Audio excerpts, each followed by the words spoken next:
엿새 후에 예수께서 베드로와 야고보와 요한을 데리시고 따로 높은 산에 올라가셨더니 그들 앞에서 변형되사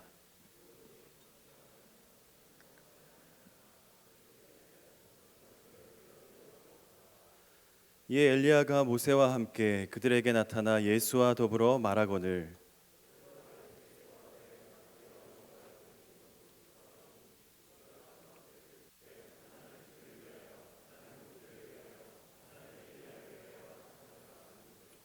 이는 그들이 몹시 무서워하므로 그가 무슨 말을 할지 알지 못함이더라.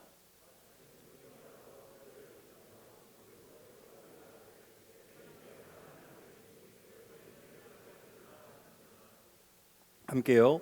문득 둘러보니 아무도 보이지 아니하고 오직 예수와 자기뿐이었더라. 아멘. 할렐루야. 네, 3주간의 비전 집회를 잘 마치고 드디어 우리 7시 청년부 예배로 모였습니다. 우리 비전 집회에 많은 은혜 받으셨죠? 네, 우리 1교구 어떤 분은 청년부에 15년 정도 계셨는데 이번에 비전 레이스를 처음 나왔다고 고백하신 분이 있어요. 네, 누군지는 말은 안 하겠는데 저는 굉장히 놀랐습니다. 이번 3주간의 비전 집회가 우리 모두에게 은혜가 되고 또한 성령이 충만한 시간이었음을 믿습니다. 그런 의미에서 우리 한번 인사하겠습니다. 옆에 뒤에 바라보시고 수고하셨습니다. 참 잘하셨습니다. 이렇게 고백하겠습니다. 네, 드디어 이제 2022년의 마지막 달인 12월이 시작됐고 이번 주일부터 대림절이 시작되었습니다. 여러분, 대림절은 다시 오실 예수 그리스도를 기대하며 기다리는 귀한 은혜의 절기입니다. 그래서 오늘 말씀을 통해서 다시 오실 주님을 기대하면서 우리의 신앙을 점검하는 귀한 은혜의 시간이 되기를 소망합니다. 네, 제가 이번 하반기 PLT를 진행하면서 8주간을 진행했었습니다. 그래서 그 주제가 뭐였냐면 복음과 삶이었습니다. 우리의 삶 가운데 진정으로 복음이 나타나서 이 신앙과 우리의 삶이 일치가 되는 삶, 이런 주제를 가지고 8주간 열심히 달려갔는데요. 매주 강의를 준비하면서 저는 제 자신에게 이렇게 질문했습니다. 그렇다면 과연 나는 어떠한가? 라는 질문을 던지면서 이 PLT 시간이 정말 나의 신앙을 점검하는 그런 시간이 되었습니다. 사실 제가 청년일 때 가장 큰 고민이 뭐였냐면 교회에서의 삶과요, 내가 살고 있는 이 삶의 자리에 그 삶의 모습이 정말 같지 않다는 거였어요. 저는 모태신앙으로 교회에서 쭉 자라왔는데 중고등부와 청년부, 임원 섬기는 거 봉사 많이 하면서요, 교회에서는 정말 믿음이 좋은 청년이었는데 교회 문을 나와 남의 시선이 없는 나 혼자 있는 곳에 가게 되면요, 저의 삶의 자리에서는 전혀 그리스도인답지 못한 삶을 살게 되더라는 거예요. 우리 청년분들은 어떠십니까? 삶과 신앙이 일치된 그런 삶을 살고 계십니까? 신앙과 삶이 분리되는 것은 좋지 않습니다. 신앙과 삶은 하나가 되는 게 좋죠. 다시 말하면 교회에서의 은혜가 우리의 삶 속에서도 임해야 되고, 우리의 삶에 흥왕하고 성공했던 은혜가요, 교회에서도 그 감격이 이루어져야 한다는 거예요. 이게 상호 보완이 될 때 그 사람의 인생은 참 괜찮은 인생이라고 말을 할 수 있는 것이죠. 이 땅에 죄악이 넘쳐나기 때문에 사탄의 속임수에 넘어가지 않기 위해서 온전히 서는 삶을 살기 위해서요, 우리에게 정말 영적인 신앙생활이 필요하지 않겠습니까? 그래서 교회에서의 신앙생활이 정말 중요한 거예요. 또한 하나님의 사명을 이루는 신앙생활을 위해서 무시할 수 없는 게 우리의 삶의 자리입니다. 내 삶에서 자꾸 일그러지고 자신감이 없어지고 위축되면요, 그 사람의 인생, 삶은요, 자신이 없어지고 교회에서도 막 힘이 없잖아요.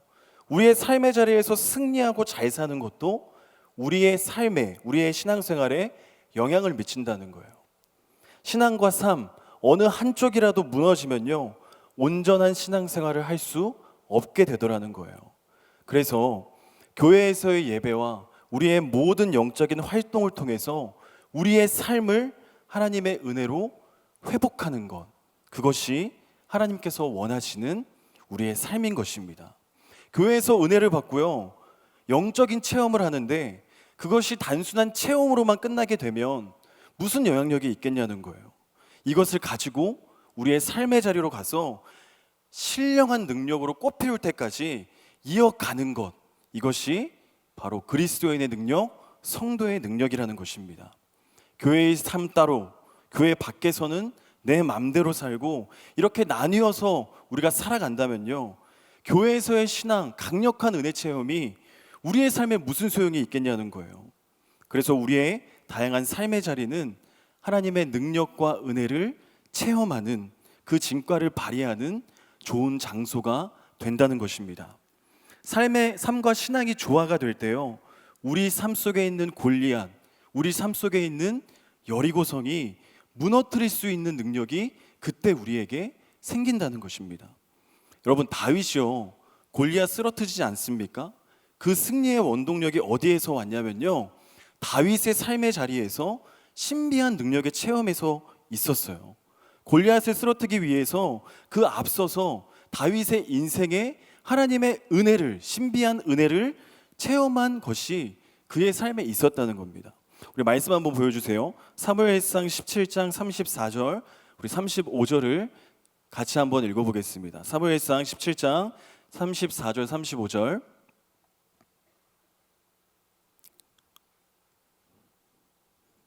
한번 찾아볼까요? 네, 사무엘상 17장 34절에서 35절을 한번 찾아보겠습니다.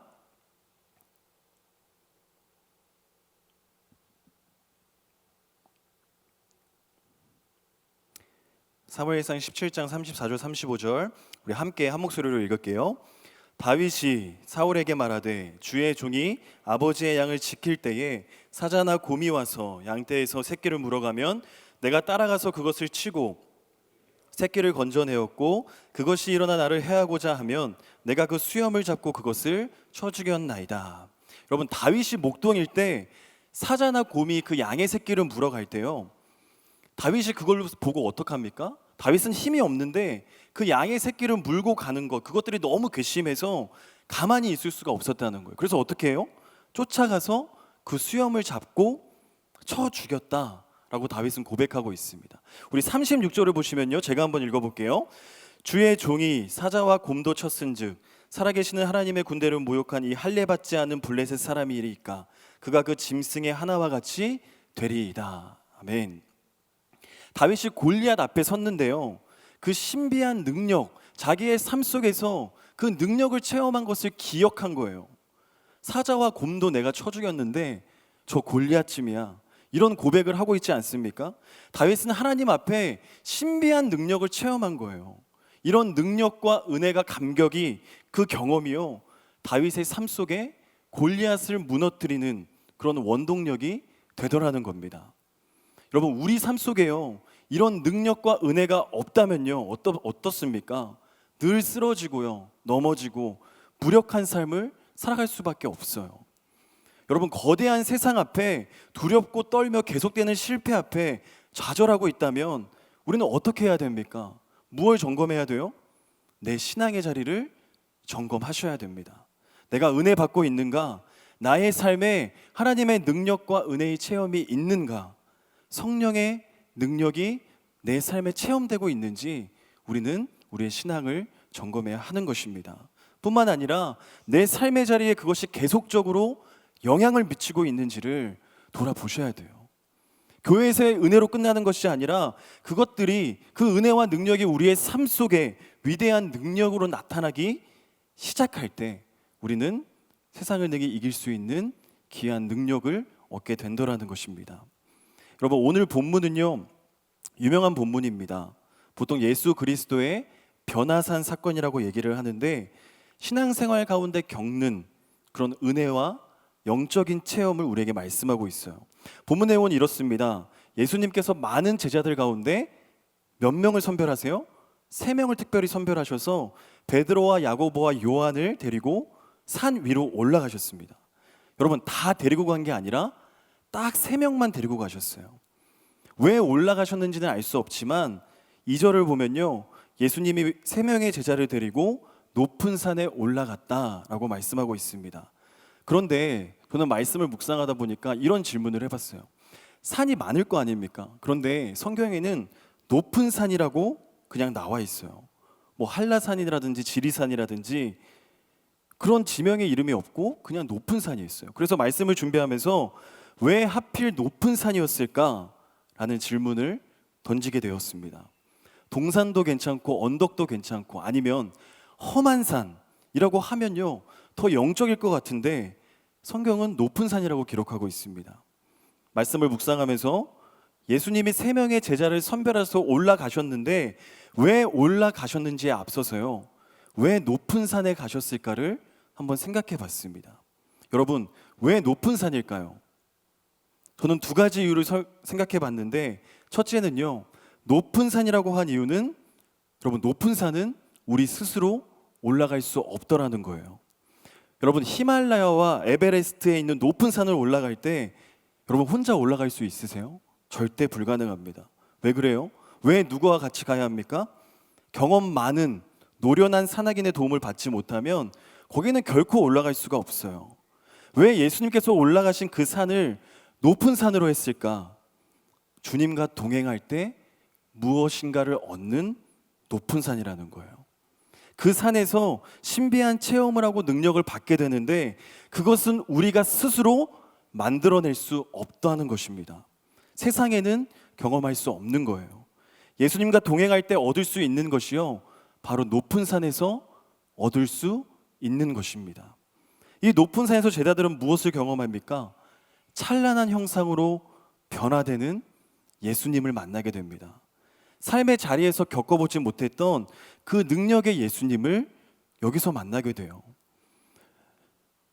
여러분, 우리가 특별한 것을 체험하고자 한다면, 우리가 영적인 능력을 갖기를 원한다면 주님과 함께 가는 것이 가장 중요하다는 거예요. 나 혼자 가는 것이 아니라 주님과 함께 가야 됩니다. 여러분 신앙생활을 하다 보면요 나 혼자 하려는 분이 있어요. 절대 높은 산에는 못 올라갑니다. 왜요? 스스로 올라갈 수 있는 산이 아니기 때문이에요. 주님과 함께 동행할 때 교회와 그리고 공동체 안에서 신비한 은혜를 체험하게 되고 바라볼 수 있게 되는 줄로 믿습니다.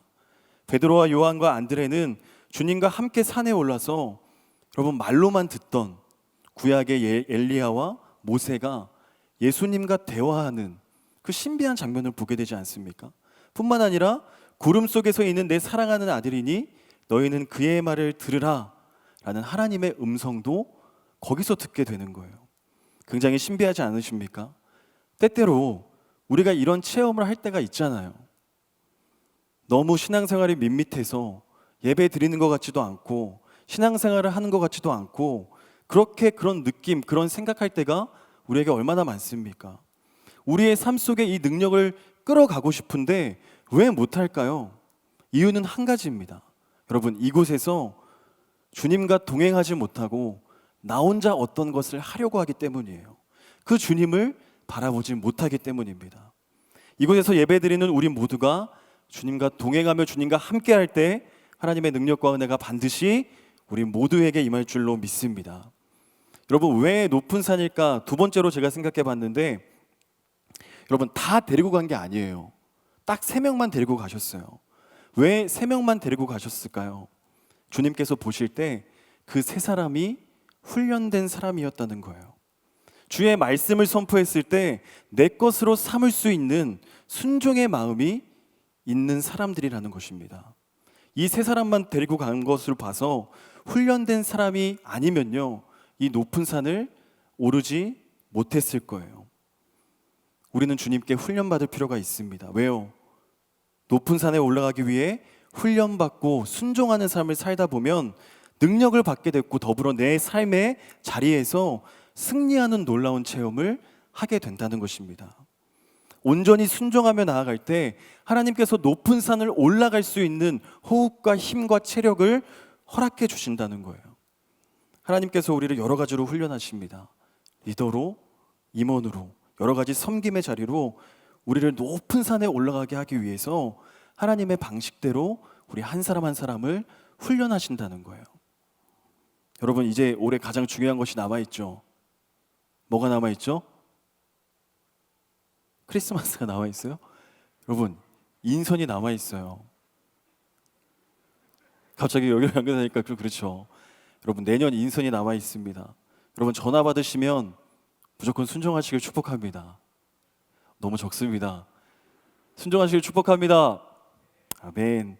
훈련된 자만이요 높은 산에 올라갈 수 있다는 것을 꼭 기억하시기를 바랍니다. 여러분, 중요한 게 있습니다.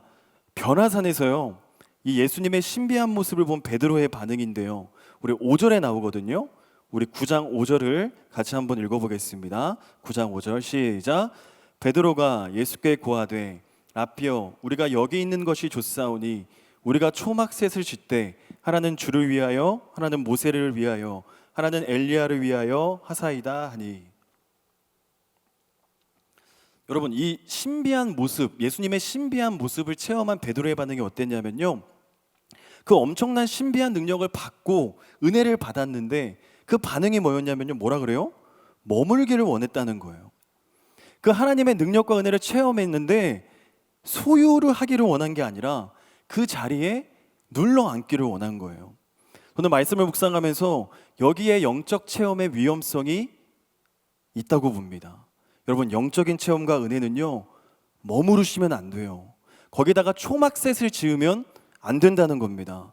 소유하시되 그것이 필요한 자리에 가서 그것을 주신 주님의 뜻에 따라 그 은혜와 그 능력이 자연스럽게 흘러가야 되는 거예요. 여러분, 머물면 안 됩니다. 여러분, 제가 말씀을 준비하다 보니까 성철 스님 아세요? 성철 스님의 버버가 생각이 났어요. 버버. 예전에 정말 유명했었는데 산은 뭐예요? 역시 불교에 관심 있는 분이 안 계시네요. 산은 산이요 물은 물이다. 들어보셨어요? 들어보셨죠? 산은 산이요 물은 물이다. 이게 무슨 뜻인지 아세요? 뭐 산은 산이고 물은 물이지 무슨 이상한 질문 하세요, 이렇게 생각하시는 분들이 있겠지만, 성철 스님이 말하는 산은 산이요 물은 물이다라는 뜻은요, 이 산과 물에 대한 인식이 세 단계로 발전한다고 합니다. 보통의 세 단계로 나누는데 첫 번째는 뭐냐면 범인의 단계가 있대요. 범죄자 범인이 아니라 보통 사람, 범인이라고 합니다. 두 번째는 이 견성의 단계의 사람이 있대요. 깨닫는 겁니다. 그리고 세 번째는 이 오도의 단계의 사람입니다. 오도는요 자기에게를 걷는다고 하는 것인데 완성된 변화된 사람을 뜻하는 거예요. 제가 갑자기 설교하다가 불교 이야기를 왜 할까요? 오늘 새벽에 우리나라 축구 보시면서 혹시나 설교 시간에 주무실까봐 지금 눈 감으신 분들이 되게 많이 보이거든요. 우리는 기적을 행했지만 말씀 시간에는 눈을 뜨는 기적이 있어야 됩니다. 지금 자다가 일어나신 분은 깜짝 놀랄 거예요. 여러분, 제가 이 세 가지 단계를 말씀드렸는데 우리 기독교에도 이 논리가 그대로 적용할 수가 있어요. 산은 산이고 물은 물이다. 첫째 단계는 뭐라 그랬어요? 범인의 단계라 그랬는데 그냥 산은 산이고 물은 물로 보이는 거예요. 상식적인 사람들이죠. 여러분, 이건 컵이죠? 이건 성경책이죠? 요거는 프린트죠? 그냥 이렇게 보이는 대로 자연현상으로 감각적으로 보는 거예요. 안 보이는데 어떻게 믿어? 이렇게 말하는 분은 어떤 분이세요? 범인이에요. 정상입니다. 그런데 어떤 단계가 있냐면 두 번째 견성의 단계, 깨달음이 있는데요. 기독교에서는 이걸 뭐라 그러냐면 은혜라고 합니다. 여러분, 은혜 많이 받으셨죠? 하나님께 은혜를 받으면요 가치가 전도돼요. 어떻게 보여요? 산이 물로 보이고 물이 산으로 보인다는 거예요. 우리가 신앙생활 할 때 보면 그런 단계 있지 않습니까? 예배를 막 드리고 싶어 미치는 거예요. 너무 오래전에 경험하셨어요? 여러분, 내 상황은 나아지지 않고 계속 힘든데요, 힘든 상황이지만 나를 구원하신 예수님 때문에 괜찮은 거예요. 너무나 힘들고 어렵지만 날 구원하신 예수님, 주님을 생각하면 마음의 평안함이 넘치는 거예요. 은혜로 말미암아 내 안에 있던 가치의 전도가 시작되는 겁니다. 주님께로부터 은혜를 받고 신비한 체험을 하게 되면 이런 견성의 단계에 있다는 거예요. 중요한 것은 이 견성의 단계에서 머무르면 안 된다는 거예요. 은혜 받는 것도 중요합니다. 그러나 그 은혜가 특별한 경험이 그 자리에 머물러 있으면 오히려 공동체를 해치는 결과로 나타나는 경우가 많다는 거예요. 교회의 다툼과 분란을 일으키는 많은 사람들 가운데 여러분 초신자가 별로 없습니다. 대부분 다 은혜 받은 자들이에요. 은혜를 받고요, 그냥 머무는 거예요. 은혜를 받고 머물면 안 됩니다. 어떻게 해야 돼요? 나의 삶의 자리로 그 은혜를 가지고 와야 된다는 거예요. 세 번째는 오도의 단계인데, 이건 뭐냐면요, 은혜를 받은 단계에서 내 삶의 자리로 내려와서 다시금 가치가 바로 잡히는 거예요. 그런데 이것은요, 처음에 봤던 사는 산, 물 이게 아닙니다. 은혜를 받고 그 자리에 머물러 있으면 굉장히 큰 문제가 될 수 있어요. 은혜를 받았으면 내 자리로 다시 돌아오는데 그때는 처음의 눈이 아니라 그때와 완전히 달라진 눈으로 인식하게 된다는 거예요. 예를 들어 보면 예전에는 직장을 다닐 때 막 죽을 맛으로 다녔어요. 똑같이 다니는데 이 단계에서는 생각과 마음이 달라져서 직장에서 나에게 주신 하나님의 사명을 발견하게 되는 거예요. 그 전에는 그냥 발만 억지로 교회에 나왔는데 은혜를 받고 나서 삶의 자리로 내려오면요, 교회에 하나님을 향한 생명이 보이기 시작하는 거예요. 은혜와 능력이 변화산에 머물지 않고 우리의 삶에 임하는 것을 불교에서는 오도라고 한다면요, 기독교에서는 이것을 성화라고 합니다. 그러므로 우리의 삶의 자리에 은혜를 받는 것, 은혜가 넘치는 것이 정말 중요합니다. 그리고 그 은혜에 머무는 것이 아니라 다시금 우리의 삶의 자리에 최선을 다하며 그것을 우리의 삶의 자리에 가져와서 우리의 신앙과 믿음이 일치가 되는 것, 이게 굉장히 중요하다는 거예요. 여러분, 오늘 본문에 예수님께서 제자들을 산에 데리고 올라가셨는데 왜 올라가셨는지 오늘 말씀에 분명히 드러나 있어요. 우리 2절을 한번 볼까요? 2절을 한번 보면 뭐라고 되어 있냐면 높은 산에 올라가셨다 이렇게 말씀했어요. 오늘 읽지는 않았지만 9절을 한번 보십시오. 9절에 보니까 그들이 산에서 내려왔다 이렇게 기록하고 있어요. 올라갈 때가 있으면 어때요? 내려올 때가 분명히 있다는 거예요. 올라갈 때는 은혜를 위해서 올라가지만 은혜를 충만히 받으면 우리의 삶의 자리로 내려와서 다시금 하나님께서 나에게 맡겨주신 제자의 모습, 그 은혜와 능력이 우리의 삶에 임하는 삶을 사는 것이 제자의 본분이라는 것입니다. 여러분, 은혜에만 머물러 있으면 안 된다는 것을 우리에게 오늘 말씀해 주고 있어요. 주님께서 우리에게 은혜를 주시고 신비한 체험을 하게 하신 이유는요, 산 위에서의 신앙의 비밀을 산 아래의 현실에 적용하며 살도록 우리에게 사명을 주시는 거예요. 그게 주님께서 오늘 우리에게 말씀하시는 것입니다. 그럴 때 우리는 무능력한 사람이 아니라 우리는 승리하는 그리스도인이 된다는 것입니다. 그러므로 이 땅의 삶을 살아가면서 넘어지고 쓰러지고 그런 아픔이 있다면 우리는 그것을 탓할 게 아니라요, 우리의 삶의 자리와 우리의 신앙의 자리를 연결할 수 있도록 우리의 신앙을 점검해야 한다는 거예요. 세상의 방법대로 살아가면요, 반드시 넘어지고 쓰러질 때가 있어요. 이거를 흐름대로 사는 인생이라고 합니다. 어떤 조각가가요, 큰 돌덩어리 2개를 가지고 와서 한 돌은 작품으로 쓸까 보다가 하나는 그냥 정원에 버려두고 하나는 작업실로 가지고 왔어요. 그리고 작업실로 가져온 돌을 엄청나게 정성을 다해서 막 정으로 쪼아서 가공을 합니다. 한번 정원에 버려진 돌을 한번 생각해 보세요. 그 돌은요, 자연적인 흐름에 따라 살아요. 바람이 불면 그 돌은 쓸쓸해 보입니다. 비가 오면요, 말할 수 없이 고독해 보여요. 가을에 단풍이 떨어지면 어느 정도는 이쁘겠죠. 눈이 오면요, 그 위에 눈이 쌓이면 굉장히 멋져 보입니다. 여러분, 이것이요, 흐름에 따라 사는 거예요. 비가 오는 대로, 바람이 부는 대로 우리의 마음의 변화에 따라 사는 인생이죠. 그런데 이 작업실에 들어간 돌, 하나님의 손, 주인의 손에 붙들린 돌은 어떻습니까? 흐름이 없습니다. 정으로 쪼이고 깎이고 물론 아픕니다. 그런데 뭐가 되는 줄 아세요? 주인의 놀라운 작품이 된다는 거예요. 세상의 방법으로 살아갈 때 여러분 과연 잘 될까요? 그리스도인과 세상 사람의 차이가 뭐냐면 이때 구별되는 겁니다. 여러분, 밥 먹고 직장 다니고 사람 만나고 똑같은 가치를 공유하고 살지만 그리스도인에게는 세상 사람들이 경험하지 못하는 영적 체험이 있어요.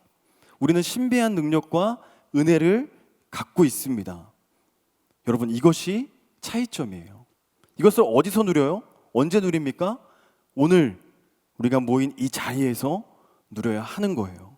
오늘 이 예배 시간에 은혜를 받아서요, 내 것으로 삼고 내 삶의 자리에서 이 은혜와 능력을 가지고 살아간다면 우리는 세상 사람들과 정확하게 구별된다는 것입니다.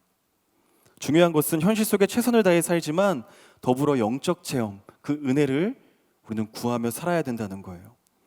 여러분, 변화산에서 이 영적 체험이 없는 그리스도인은 세상에서 무기력할 수밖에 없습니다.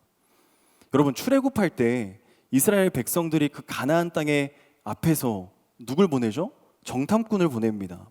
12명의 정탐꾼을 보내는데 갔다 온 정탐꾼들이 그 땅에 있는 큰 자손들을 보고 이렇게 고백해요. 우리 민수기 13장 33절 제가 한번 읽어볼게요. 거기서 네피림 후손인 아낙 자손의 거인들을 보았나니 우리는 스스로 보기에도 메뚜기 같으니 그들이 보기에도 그와 같았을 것이니라. 여러분, 아무런 능력이 없는 거예요. 출애굽 과정에서 하나님의 능력을 경험했지만 아무런 능력이 없습니다. 그 중에 여호수아와 갈렙만이 옷을 찢으며 그들은 우리의 먹이다, 그들의 보호자는 떠났고 여호와는 우리와 함께 하신다, 이렇게 외치지 않았습니까? 여러분, 변화사의 능력과 체험이 없는 사람을요, 세상은 먹이로 삼는다는 거예요. 두렵게 해서 넘어지게 하고 아무런 능력이 없게 만듭니다. 쓰러지기를 넘어지기를 반복하면서 상처투성인 삶, 그렇게 살아가는 사람이 얼마나 많습니까? 여러분, 혹시 오늘 교회에 올지 말지 망설이는 분 계세요? 한번 눈을 감고 손을 들어볼까요? 교회에 가지 말아야 될 이유를 찾는다면 여러 가지를 찾을 수 있겠죠. 그런데 그런 이유가 있을지라도 오늘 교회 가서 우리 유송 예배를 통해 하나님 앞에 승리하는 삶을 살려면 나는 오늘 은혜를 받을 거야. 나에게 예배를 방해하는 모든 것들을 제거할 거야. 그래야 내 삶이 승리해. 여러분, 이런 생각을 가지고 그런 생각들에게 저항해 본 적이 있으세요? 그게 믿음이라는 거예요. 그러려면 오늘 이 예배 가운데 우리 모두가 하나님의 은혜를 체험해야 합니다. 내가 은혜를 받지 못하게 하는 우리 안에 있는 요소들을 제거하셔야 돼요. 은혜 받지 못하게 하는 것들을 끊어낼 때 하나님께서 우리 가운데 역사하시고 그 은혜가 우리의 삶 속에 연결되어 우리를 승리케 하게 될 줄로 믿습니다. 여러분, 말씀을 맺겠습니다. 오늘 본문은 8절까지 읽었는데요, 사실 오늘 설교는 29절까지 읽어야 설교가 완성이 됩니다. 말씀을 맺겠다고 하니까 많은 분들이 눈을 뜨셨는데, 여러분, 지금 산 위에서는요, 베드로와 야곱과 요한이요, 신비한 능력을 만나서 막 체험하고 있어요. 그런데 그 시간 산 밑에서는 변화산에 오르지 못한 제자들이 어떤 일을 겪고 있는지 우리 14절부터 29절까지 같이 한번 읽어보도록 하겠습니다. 14절에서 29절 같이 한번 읽어볼게요. 시작. 이에 그들이 제자들에게 와서 보니 큰 무리가 그들을 둘러싸고 서기관들이 그들과 더불어 변론하고 있더라.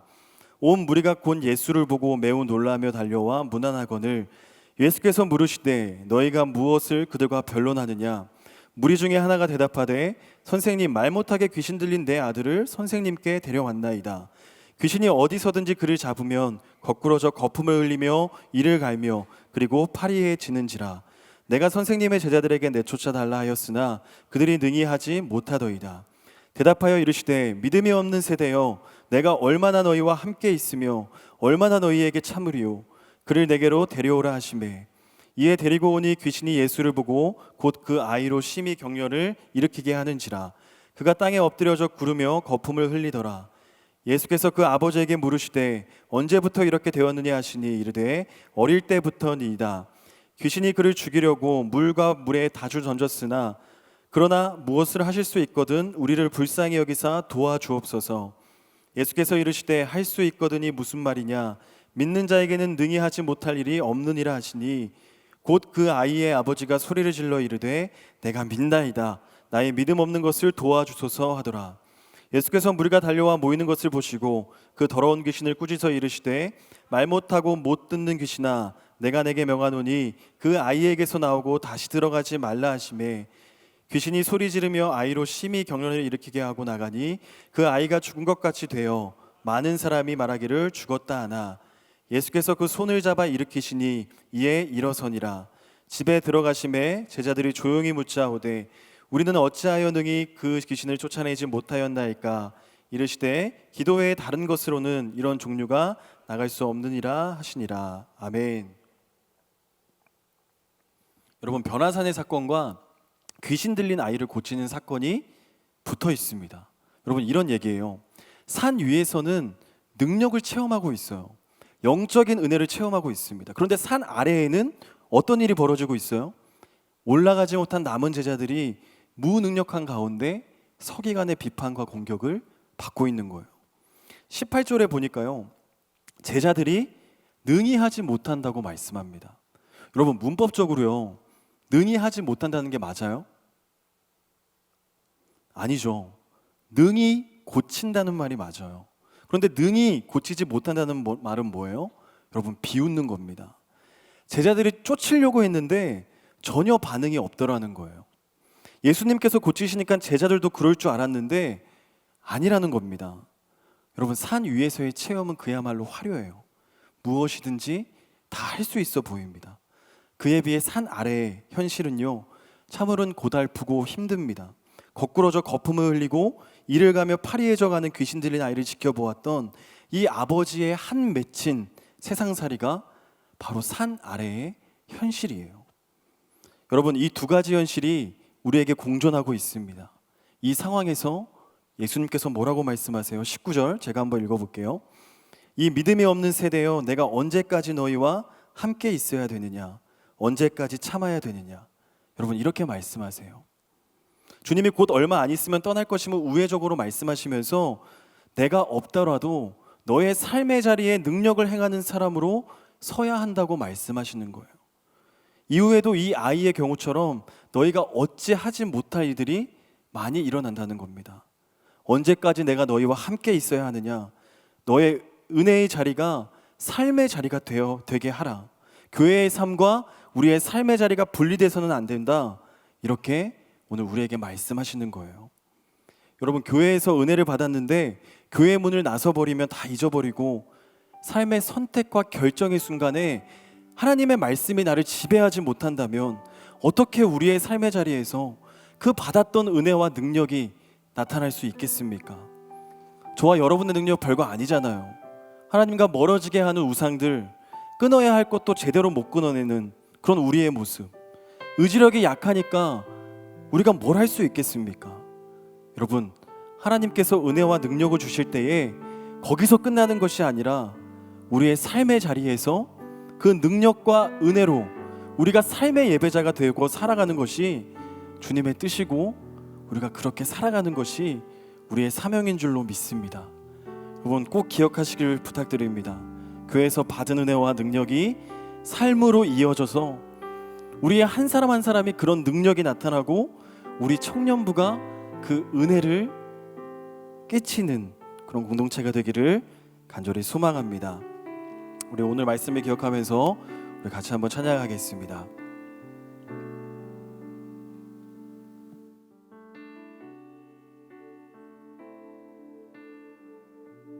보여지는 예배 아닌 보여지는 예배 아닌 마음으로 드리는 예배, 노래하는 찬양보다 노래하는 찬양보다 삶으로 고백되는 예배, 보여지는 예배 아닌 보여지는 예배 아닌 마음으로 드리는 예배, 노래하는 찬양보다 삶으로 고백되는 예배, 주 앞에 엎드려 주 앞에 엎드려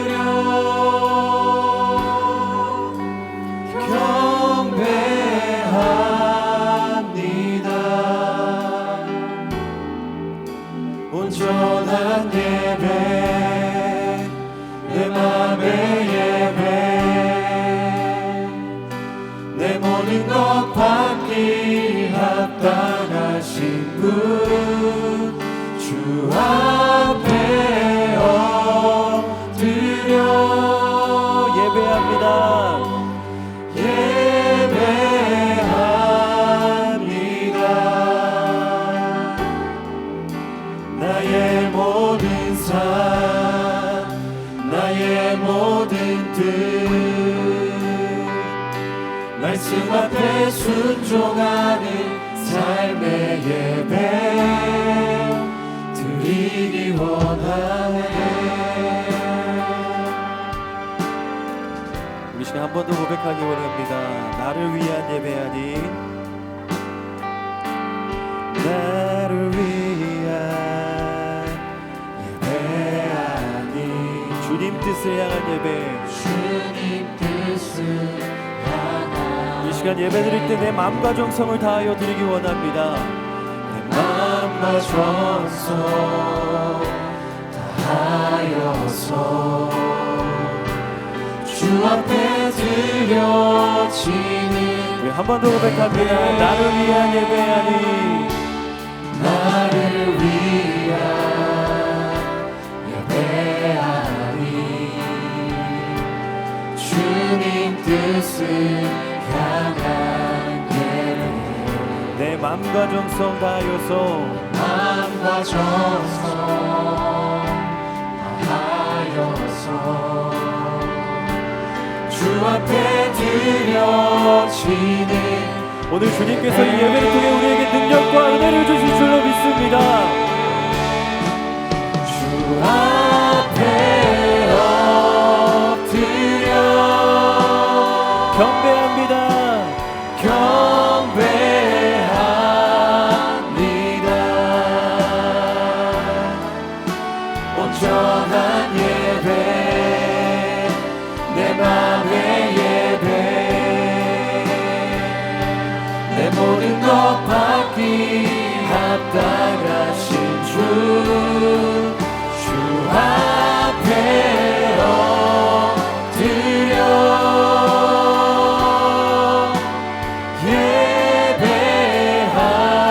예배합니다. 나의 모든 삶 나의 모든 삶 나의 모든 뜻 말씀 앞에 순종하는 삶 우리 마지막으로 한 번 더 고백합니다. 주 앞에 하나님 이 시간 우리에게 능력과 은혜를 경험하는 예배가 되기 원합니다.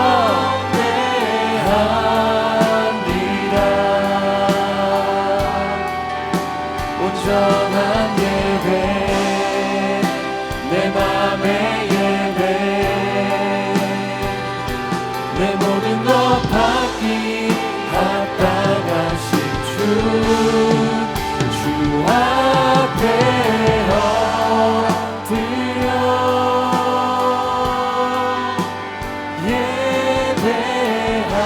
예배합니다. 나의 모든 삶 나의 모든 뜻 말씀 앞에 순종하는 삶의 예배 드리기 원하네. 우리 시간 말씀을 기억하면서 함께 기도하기 원합니다. 하나님 우리 유송 예배가 늘 주님과 동행하여 높은 산으로 올라가는 예배가 되길 간절히 원합니다. 별하산의 은혜의 능력이 우리에게 임하는 예배가 되게 하여 주시옵소서. 우리의 신앙생활이 교회에서만 머무르지 않게 하여 주시고 우리의 삶의 자리로 내려와 그 능력과 은혜로 살아가는 귀한 인생이 되게 하여 주시옵소서. 우리 시간 주여 세 번 부르짖고 함께 통성으로 기도하며 나아갑니다. 주여 주여 주여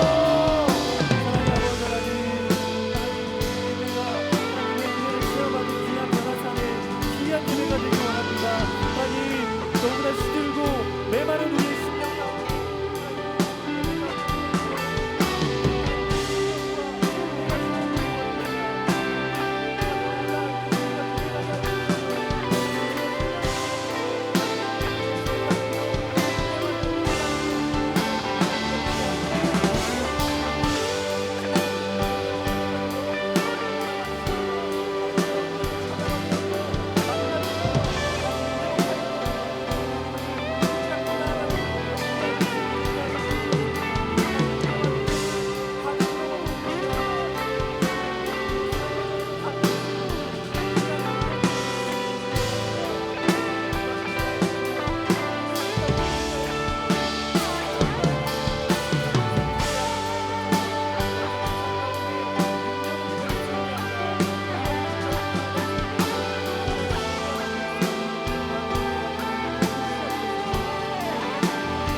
비전 집회를 잘 마치고 우리 청년부 유송 예배로 하나님께 영광 돌리게 하시니 감사드립니다.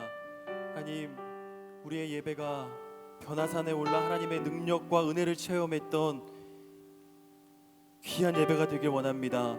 하나님, 우리에게 이 예배 때마다 만나주시고 은혜와 능력을 부어주시며 또한 그 은혜와 능력이 우리의 삶의 자리로 내려와서 그 능력과 은혜로 살아갈 수 있는 승리하는 그리스도인이 될 수 있도록 우리와 동행하여 주시옵소서.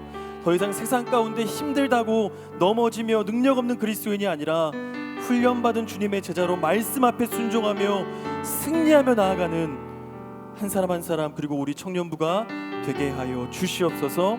예수 그리스도의 이름으로 간절히 기도드립니다.